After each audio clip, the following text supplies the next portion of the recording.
Makamu mwenyekiti wa Chama cha Demokrasia na Maendeleo ameweza kuriposti katika mtandao wake wa Twitter na mitandao tofauti huku akijaribu kuzungumzia kitendo na sasa hivi swala ambalo limeonekana kuwa ni dhaifu mno baada ya Tundu Lissu kuhamishwa gereza kutoka Keko na kuelekea sehemu isiyojulikana. Sasa kuna watu wamekuwa wakijaribu kumchafua Amiri Jeshi Mkuu ambaye ni Rais Dr. Samia Suluhu Hassan, huku wakijaribu kutengeneza mazingira ya kuona kama pengine labda amri ya Tundu Lissu kuhamishwa gereza na hili sakata ambalo limekuwa likielezwa na viongozi wa Chama cha Demokrasia na Maendeleo kuhusiana na sakata la Tundu Antipas Mughwe Lissu kunyongwa, tena huku akizidi kusema kwamba kesi ya uhaini ambayo endapo ikaonekana kabisa kwamba Lissu kweli amekutwa na kesi hiyo na ikawa na vithibitisho, manake hapo bila shaka kesi hiyo huwa inamhitaji mtu huyo aweze kunyongwa. Lakini sasa watu na walivyoweza kutafsiri na maneno ambayo yamekuwa yakiendelea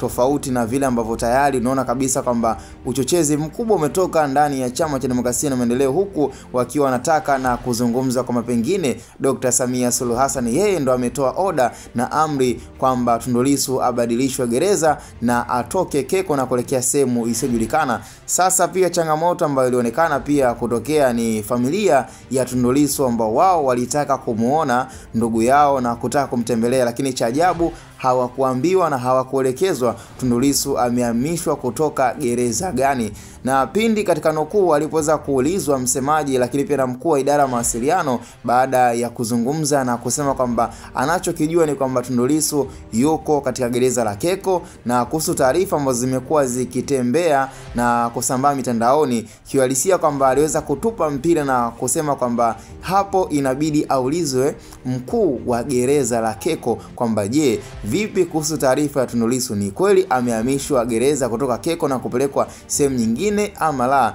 Kwa hiyo nafikiri ndo hapo kutakuwa na taarifa iliyo kamili, lakini mpaka sasa hivi ni kwamba hajapatikana na hakuja kuwa na mazungumzo kutoka kwa mkuu wa magereza la Keko, ambaye bila shaka kungekuwa na majibu ambayo yangetupa uhakika kwamba Tundu Lissu yuko sehemu gani na kinachoendelea ni kipi. Lakini kila mmoja yuko tayari na kila mmoja anasubiri kuweza kuona Aprili 24 itakuwaje. Huyu mwamba ambaye amekuwa akisisitiza kwamba no reform no election, kama hakutakuwa na mabadiliko ya katiba basi hakutakuwa na uchaguzi ndani ya kujihusisha na Chama cha Demokrasia na Maendeleo, na huko pia wakiendelea kupinga makubaliano na Tume ya Taifa ya Tanzania inayojihusisha na uchaguzi. Cha msingi kama kawaida tukutane kwenye comment, na hii is your favorite YouTube channel Hatuboy Media.